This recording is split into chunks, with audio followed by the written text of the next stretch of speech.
Afternoon, everyone. The radicals are in control of the Democrat Party.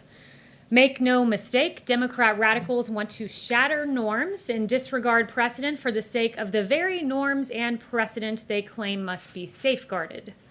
They've proposed court packing, an egregious idea. They've entertained impeachment as punishment for the president exercising his lawful Article 2, Section 2 authority to nominate a justice to the Supreme Court. They've advocated for the abolition of the Electoral College. These are all the tactics that they are using to sow chaos and discord. Likewise, they're endorsing a mass mail-out ballot system that will likely lead to the kind of week-long delay New York witnessed in its recent primary. Far-left radicals resort to tactics like this to push their extreme agenda because they cannot win on the merits. They cannot succeed based on the will of the American people. This administration will continue to call out these tactics while Democrats should end their petty politics and get to work. And with that, I'll take questions. John. Yeah, Kayleigh, I wonder if you can just clean up or clarify something the president said yesterday. If he loses this election, can you assure us that there will be a peaceful transfer of power? You are referring to the question asked by the Playboy reporter, right? I'm referring to you with the president being asked if there would be a peaceful transfer of power, and he did not say yes. Yeah, so I believe. I'm asking you, will there be a peaceful transfer of power if he loses this election? I believe that question asked by the Playboy Power. In fact, I think I have it right here. He was asked win, lose, or draw whether he would accept the transfer of power. I'm not entirely sure if he won why he would accept a transfer of power. That is maybe the deranged wish of that reporter, but that's not how governing works. Very direct and very simple question. If the president loses this election, will this White House, will this president assure us that there will be a peaceful transfer of power? It's a very simple question. The president will accept the results of a free and fair election. But I think that your question is more fitting to be asked of Democrats who have already been on the record saying they won't accept the results of an election. In fact, I have several of them here for you. South Carolina Democrat Jim Clyburn has said that Trump is not going to win fairly. Senator Barbara Boxer has said that the only way Trump will win is to steal it. That's according to Democrat Senator Barbara Boxer. The Washington Post has noted, they have a headline, Democrats may not trust the results of the election if Trump wins. And then you have that beautiful quote from Hillary Clinton that Joe Biden should not concede under any circumstance. So I think your fitting is a fitting question for Democrats. Yes. Kayleigh, just to understand this clearly, are the results legitimate only if the president wins? The president will accept the results of a free and fair election. He will accept the will of the American people. So for clarity, if he loses and it's free and fair, he will accept it? I've answered your question. He will accept the results of a free and fair election. Let me ask you about Breonna Taylor, if I can, right now. First of all, just a little housekeeping. Has the president spoken to the family of Breonna Taylor? I'm not aware of any conversation that they've had, but our hearts do go out to her family. Has the president spoken to the officers who were shot last night in Louisville?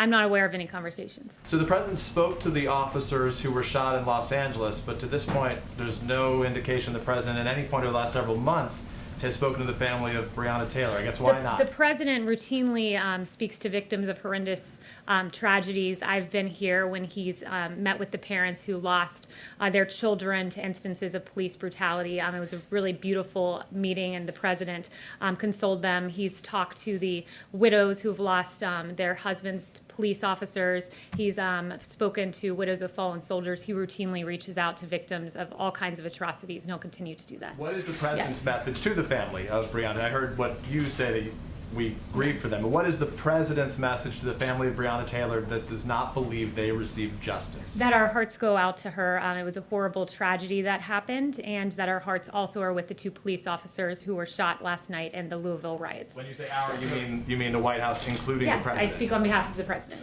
Yes. His thoughts go out. I am the president's spokesperson. I speak on his behalf, Well, Peter. In fact, one of the aides just said that The Ben, president go was his ahead. own spokesperson, which is why I asked. But go Ben. ahead. So Kayleigh, yesterday when the president said, get rid of the ballots, there won't be a transfer, frankly, there'll be a continuation. Which particular ballots is he talking about wanting to get rid of, and why does he think that would help him get elected? The president wants to get rid of mass mail-out voting, and that's not because he said clearly that that could go either way. It could damage either candidate's chances because it's a system that's subject to fraud. In fact, in the last 24 hours, police in Greenville, Wisconsin, found mail in a ditch, and it included absentee ballots. And also, I can confirm for you that Trump ballots, ballots for the president, were found in Pennsylvania, and I believe you should be getting more information on that shortly. Here in the last 24 hours, they were found cast aside. So why in the past hour did the president tweet out, vote by mail ballots in my home state of Florida begin going out today, make sure to request yours, fill it out, and send it in? The president has always made the distinction that absentee ballots, where you go through a process where you request a ballot and you mail that in, that is a system that works, but a system where you mass mail out to voter rolls, which are not kept and maintained, where in Los Angeles County, for instance, you have 120% of the county enrolled. That system is untenable. It doesn't work. It leads to what we saw in Nevada, where there were ballots languishing in trash cans and pinned to apartment boards. Okay, and finally, today FBI Director Wray testified on the Hill that he has not seen historically any kind of coordinated national voter fraud effort in a major election, whether it's by mail or otherwise. So if the president's own FBI director says this isn't a problem, why does the president keep saying it is? Well, as Attorney General Barr has said, we've never had an election where we've done mass mail-out voting like this before. I would point you to a bipartisan study done by none other than Jimmy Carter, who said that these mail-in votes remain the largest source of potential fraud. And he even cited an example of a 1997 Miami mayor election that resulted in 36 arrests for absentee ballot fraud. That election had to be rerun and the results were reversed. That is an example from 1997, but there are many others like Patterson, New Jersey, where 4 men were charged with voting fraud recently. 4 more men were charged in California, and there's a ton of examples. I could get you an encyclopedia of fraudulent examples we've had. These ballots are going out. If the president does win, will he still think it was rigged and fraudulent? I've already answered this question. Yes. Kayleigh, the president's niece filed a lawsuit in New York State Court today alleging that the president and 2 of his siblings had cheated her out of millions and squeezed her out of the family business, and we were hoping to get reaction from the White House. Yeah, the only fraud committed there was Mary Trump recording one of her relatives, and she's really discredited herself. Yes. Kayleigh, on TikTok, we know that the CFIUS negotiations are continuing. Can you say, has the president been briefed in the last couple days about how the CFIUS negotiations are going? Do you know when those negotiations will end? Yeah, not that I'm not aware of his briefing schedule with regard to TikTok, but what I can say is what the president has said, which is that any deal has to be 100% as far as national security is concerned. And I'd refer you to his comments as well as of those from the Department of Treasury for any further specifics. I'd refer you there. Yes, Jeff. Thank you, Kayleigh. The president suggested yesterday that he might overrule stricter standards at the FDA on the coronavirus vaccine. Why would the president not want strict standards for a vaccine on the coronavirus? Well, the FDA does have strict standards. They are the gold standard with regard to vaccines. The president was referring to the normal interagency process that happens with guidance, and that includes running through the Office of Management and Budget. So that's standard operating procedure. And I would also point out, I spoke to Dr. Hahn this morning, and Dr. Hahn said that the guidance issued was a follow-up to June 30th guidance that they put out, and it was guidance that they gave to pharmaceutical companies to provide them with more regulatory clarity. Yes. Kayleigh, the White House is describing this healthcare event today as a chance for the president to outline his vision. Is that something less than his plan? And just a second part of that, does the White House think that it can address the country's challenges with healthcare solely through executive action? So the president will be laying out his healthcare vision today. I don't want to get ahead of exactly what that will look like. There will be some tangible actions taken, as well as the president really laying out, something that I think has been overlooked, the real contrast between what Obamacare gave us between 2013 and 2017 and what the president has delivered. And I think we have a graphic to that effect. I'm not sure if they were able to put it together in time. But with Obamacare, it is a fact that from 2013 to 2017, 2017, premiums in this country went up. In fact, they went up by 105% on the individual market. And you contrast that with President Trump, what he's managed to do by rolling back a lot of Obamacare. And we've seen premiums on the individual market go down. Same for Medicare Part D and Medicare Advantage, the polar opposite of what happened with Obamacare, where those premiums went up. So premiums have come down under this president. Drug prices have come down under President Obama. Drug prices were up 15%. Under President Trump, they came down for the first time in 50 years. And then finally, under Obamacare, you had choice that went down. 1/3 of counties had only one insurer in the individual market. And with President Trump, there are new affordable options like AHPs, STLDIs, and HRAs, healthcare reimbursement arrangements, as well as employer-sponsored insurance that has gone up. We've seen an increase of 1.5 million in 2019. So these principles have undergirded the Trump presidency, and he will use many of the same principles going forward, and you'll get his comprehensive healthcare vision that will include some action items here in short order. Is this the extent of the plan, or is there more after this? This is going to be his full vision that he has been talking about over the last few weeks, and it'll be in Charlotte, North Carolina today. Yes. Thanks so much, Kayleigh. I wanted to ask about the Supreme Court considerations. Has the president met with all the top candidates that are under consideration? Are there any others? Who else is he?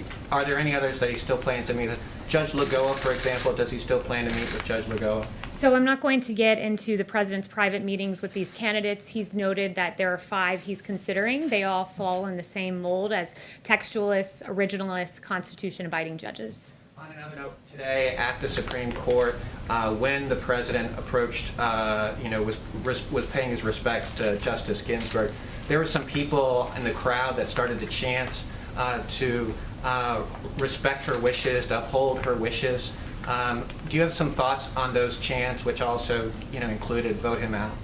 Yeah, I think the chants were appalling, but certainly to be expected when you're in the heart of the swamp. I travel with the president all across the country, Pennsylvania, North Carolina, Florida, Nevada, and everywhere we go, the streets are lined with support, like I don't think any other president has had previously. But with regard to precedent, as I've noted before, 29 times has an appointment been made in an election year, 29 times, and that was all 29 times when there was a vacancy at hand. So the precedent is very much on our side here. And I would also note the hypocrisy of Democrats. Joe Biden saying, I would go forward with the confirmation process as chairman even a few months before an election.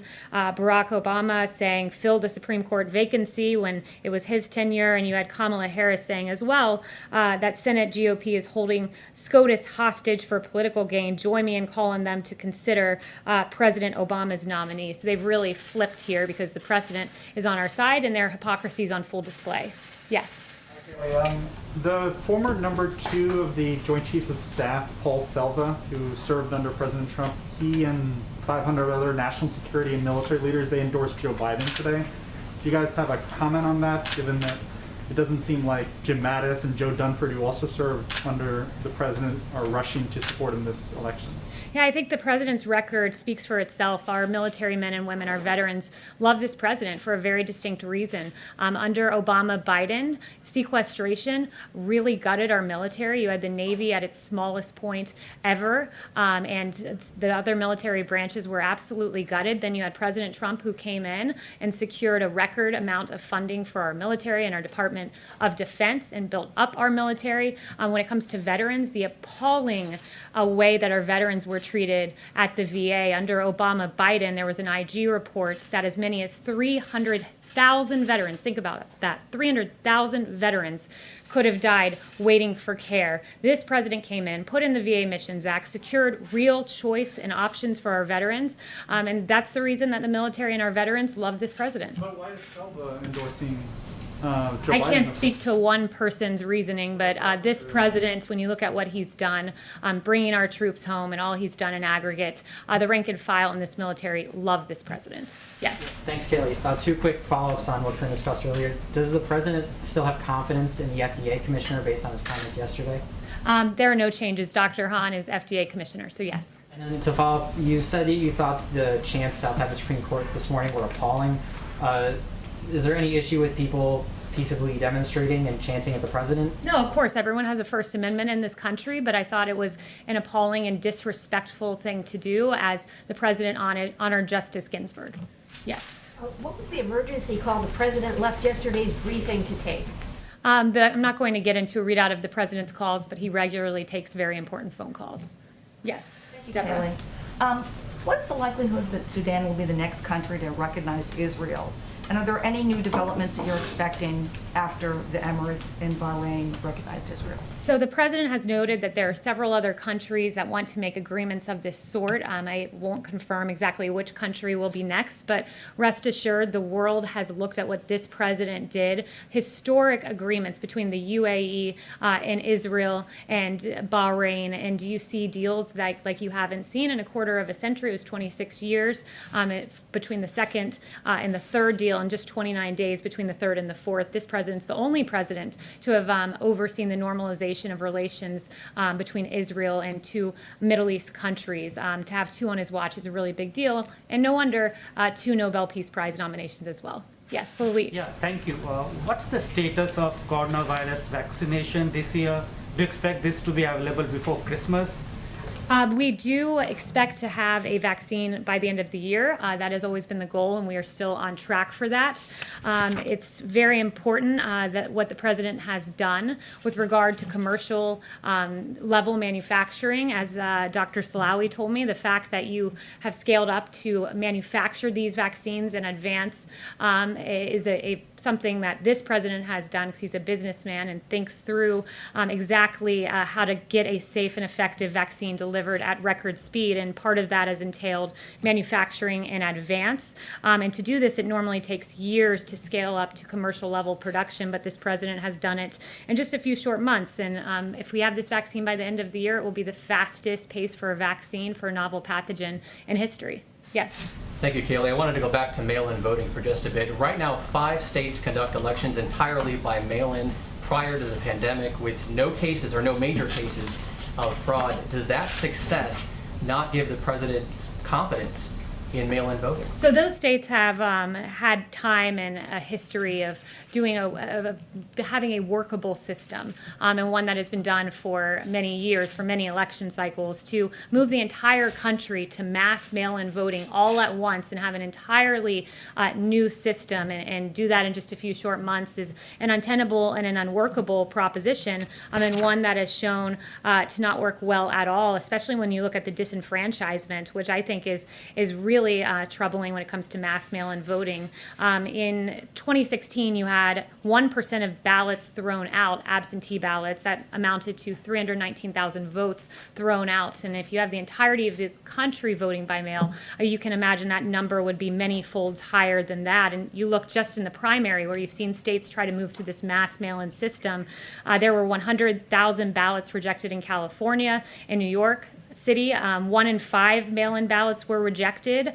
And as a former DOJ voting rights official said, it's nuts. That is just way too high when 1 in 5 voters, because of mass mail-in voting, have their ballots thrown out. You said it's the whole Yes. country, obviously it's only Chanel. states though, right? Thank you, Kayleigh. Yesterday, the Senate released an 87-page report on Hunter Biden and Joe Biden's dealings across the border with Ukraine and with Russia.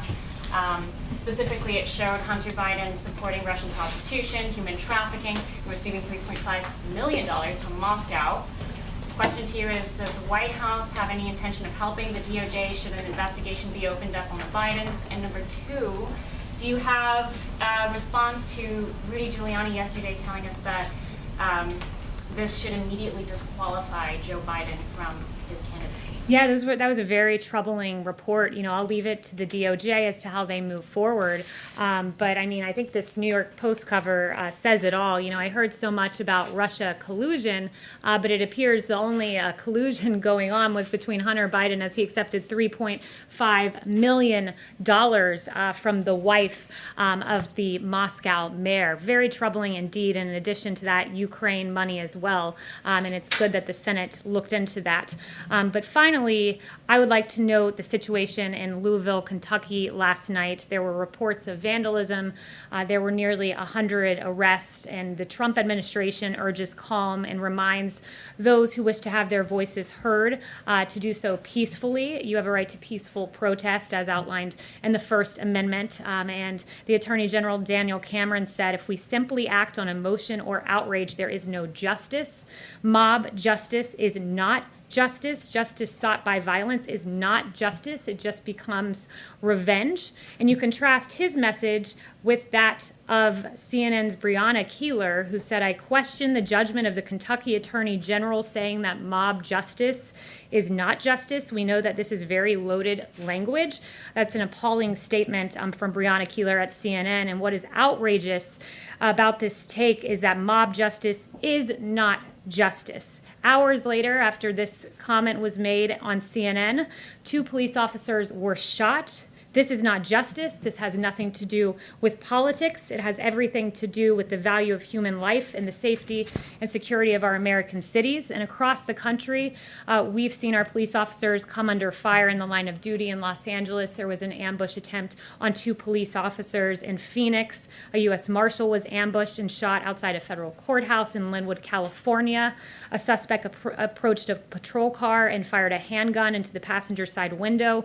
And in Suffolk, Virginia, a suspect opened fire on a marked police car, hitting the vehicle 3 times. Our police officers deserve our respect, and the violence that is being committed towards them, and this was just in the last week and a half, is outrageous. And the words of CNN and of Breonna Keeler are outrageous, irresponsible, and we should never hear statements like that followed by hours later, 2 police officers being